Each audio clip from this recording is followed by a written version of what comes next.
What's up? Honor Hermit 26. I'm here to give you my response to Bigratthreeten. He just made a video on Christopher Daniels and why he feels is overrated. I do disagree with him, but before I get to that, I just want to say to my subscribers, sorry guys, I made a lot of videos lately. I've just been really busy with school and because I'm graduating actually a month from today, and just been busy with that kind of stuff. You guys know what I mean, but hopefully the videos pick up in the future. I'll be doing one later this week on previewing ROH Manassas Friday Night. Can't wait, first row, even though the show is lackluster. I'll get to that in the next video. And Supercard of Honor 5, which looks frickin' stacked. Now, the point on this video, I want to say this first, Big Rat, I do see where a lot of your points are coming from. I think you did make a very good video on it, but I do disagree with you, and some of the points you made on why you feel he's overrated, I do not kind of agree with. But there's one I do agree with, and that's the fact that he's not an absolute awesome in-ring worker. I will admit that, but just like there are many cases of wrestlers of why they just have so many different levels of them, in-ring work just being a very present one, and one you cannot look past, don't get me wrong, but in some guys there are some that you can look past their in-ring work. One of them has to be Christopher Daniels. By the way, when you think TNA, you do think AJ Styles. I personally also think Jeff Jarrett.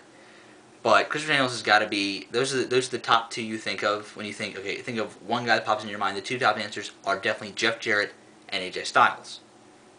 Then the next tier down, you have Christopher Daniels, you have Samoa Joe, you gotta have, what's his name? I gotta say Chris Sabin. I mean, he's been in the company consistently for forever. I mean, he's a guy that I think of. I mean, he's had so many underrated matches throughout the years, it's not funny.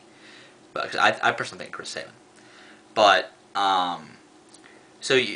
when people call him the best in TNA history, I don't agree with that. That is AJ Styles. But you got to see where they're coming from. When you think of a guy that's been in TNA long term like that, Christopher Daniels has got to be one of the top on their mind. I mean, he's been in the company since the start and just recently got fired, or actually was released. So you got to think about that. You also got to think about, on the ROH sense of it, there are a lot of things that says he's not overrated. I was thinking about this earlier, and there are 5 guys, exactly 5, that you could say Ring of Honor would not be around today if it was not for. And don't go into like it's Gabe and Kerry, and don't go into that, because every company has one of those. But in-ring workers that Ring of Honor's history would be different, and they probably would not exist right now if it wasn't for these 5 guys. The obvious people: CM Punk, Samoa Joe.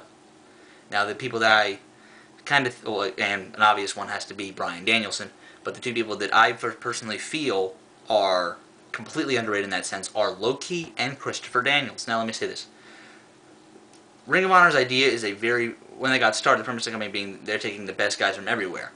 None of the guys really stepped up their game a whole ton outside of the 3 guys in the main event of Air of Honor begins: American Dragon, Bryan Danielson, Christopher Daniels, and Low-Ki. Low-Ki by far the one who stepped up his game the most. He was by far the MVP of 2002 in the Indies.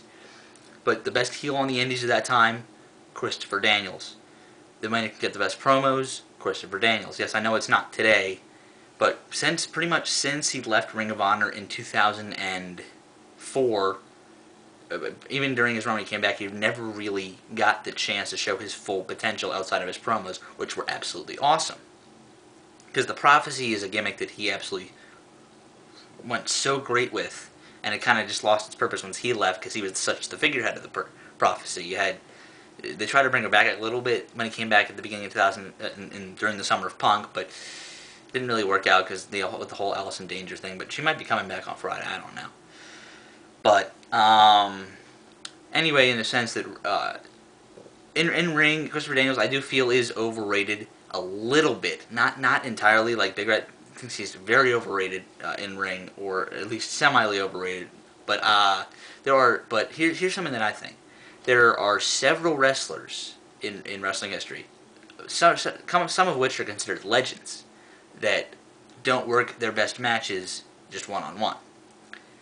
I mentioned Daniels for the reason that he's probably in the 2 best matches in TNA history, but neither of them are regular one-on-one matches. The Unbreakable 3-Way and the cage match, AMW versus Triple X. He's the only man in both.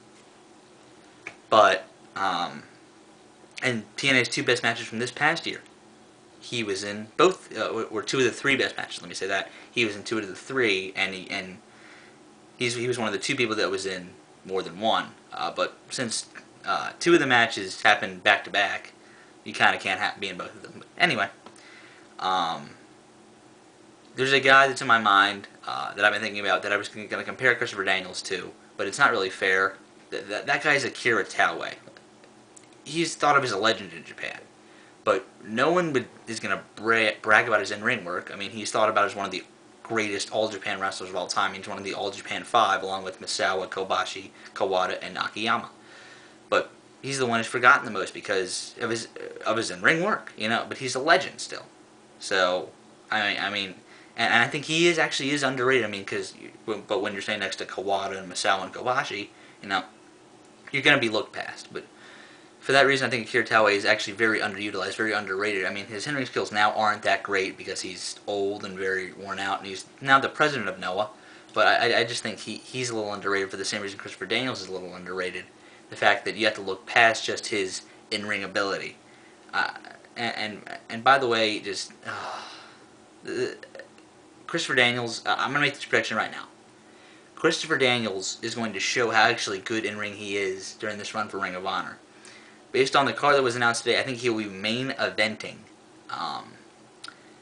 the Manassas show. I mean, I think it's the best match suited to main event will be Christopher Daniels, Kevin Steen. It's going to be a different type of main event. It's going to be very interesting. I'm predicting a 4-star match. And that'll be my challenge. I'm predicting it's going to be a great match. The next night in New York City, he's facing Eddie Edwards.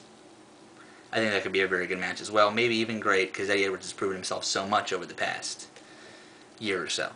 But then the match down the road, probably going to be the third Ring of Honor Internet pay-per-view in Toronto, him versus Davey Richards. That should be a great match, but who doesn't have a great match with Davey Richards? I know, but still, going to prove he has a 4-star match.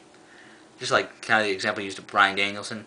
Some people can't have 5-star match. Some people that are, I'm thinking of Bison Smith from, what's that show called in Collinsville? Ric Flair, Styling and Profiling. That match was very lackluster. Some people, you know you're not good when you can't work with Bryan Danielson, so you know it's a good sign when you can put on a 4-star match with Bryan Danielson. It's always a plus. But Christopher Daniels has been consistently just awesome, in my opinion. I know I'm sort of a mark for Christopher Daniels. Christopher Daniels, he's one of my favorite guys to ever watch cut promos. Eddie Kingston has to be up there as well. He's one of the few guys in wrestling that I can just watch him cut a promo and just be captivated. CM Punk being another. But oh, another thing about that Ring of Honor 5 group that I forgot to mention, Christopher Daniels is the only one during the majority of his reign in Ring of Honor was a heel. Think about it. Danielson, his majority was a face. He really didn't have a gimmick, face or heel. I mean, he was cocky, but he was over as a face during the majority of his run. Punk, his most memorable moments were as a heel, but it's because of the feud with Raven and the Summer of Punk. The majority of the time, he was a face. Joe was a face for majority. Once he won the title, he just got mad over as a face. And Low-Key was a face for majority of his run as well, especially in the early days, 2002. Actually, Low-Key might not have been because he had that. I actually don't think was not a very good heel in the Rottweilers, but you know he's most known for his face time. So Christopher Daniels is so underrated in the Ring of Honor aspect because he's one of the guys that helped get Ring of Honor off the ground. Ring of Honor's first main heel. And put on so many great matches but most of them are not one-on-one matches. And I will agree with everybody that says that he is overrated as a one-on-one wrestler, but as an overall wrestler, I don't think he's overrated at all. I think he's great. But in closing, I just got to say, Christopher Daniels is.